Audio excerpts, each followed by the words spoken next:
আপনি কি জানেন ছোট্ট একটা ট্রিক্স এর মাধ্যমে আমরা চাইলে যে কোনো ছবির কপিরাইট ইস্যু তুলে ফেলতে পারি। আমরা যারা অনলাইন থেকে বিভিন্ন ছবি ডাউনলোড করে থাকি সেই ছবিগুলো কিন্তু বিভিন্ন সোর্সের মাধ্যমে আমরা ডাউনলোড করি, যার জন্য সেখানে কিন্তু অনেক মেটা ডেটা থাকে এবং সেই ডেটাগুলোর মাধ্যমে কিন্তু আমরা কপিরাইট খেয়ে যাই।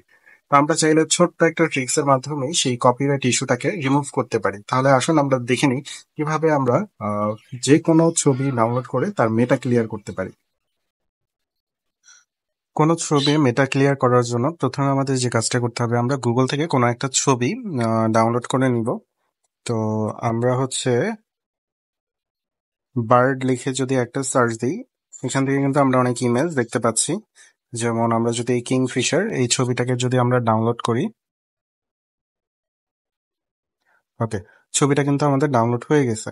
তো এখন এই ছবিটার ভিতরে কিন্তু অনেক ডেটা আছে। আমরা কি করব, গুগল থেকে একটা সার্চ দিব, সেটা হচ্ছে মেটা ক্লিনার। এই মেটা ক্লিনার লিখে যখন আমরা সার্চ দিব তখন কিন্তু আমাদের কাছে এরকম অনেকগুলো অপশন আসবে।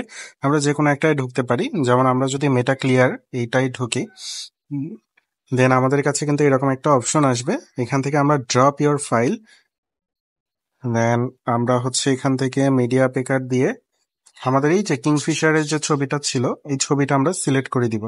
এবং এই যে দেখেন আমাদের কিন্তু এটা ডাউনলোড হচ্ছে এবং এই ছবিটায় কিন্তু এখন আমাদের কোনো মেটা নেই। তো আমরা চাইলে কিন্তু এইভাবে আরো দেখতে পারি। আরো আমাদের অপশন আছে, যেমন হচ্ছে আমরা অ্যাড্রেস থেকেও করতে পারি। এটাই কিন্তু আমরা দেখতে পারবো যে এখানে কি কি মেটা ডাটাগুলো আছে। ওকে, এখান থেকে যদি আমরা সিলেক্ট করে দিই,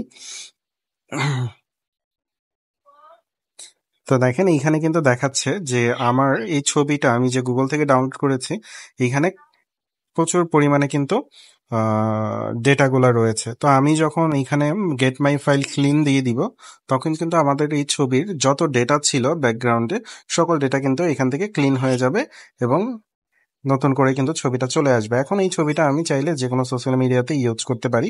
তো আরো সুন্দরভাবে কপিরাইট ইস্যু থেকে যাতে আমরা বাঁচতে পারি সেজন্য আমরা কি করতে পারি, এই ছবির কিছু কন্ট্রাস্ট আমরা চেঞ্জ করে দিতে পারি। চাইলে কিছু আমরা কালার চেঞ্জ করে দিতে পারি, ফিল্টার চেঞ্জ করতে পারি, একটু ক্রপ করতে পারি।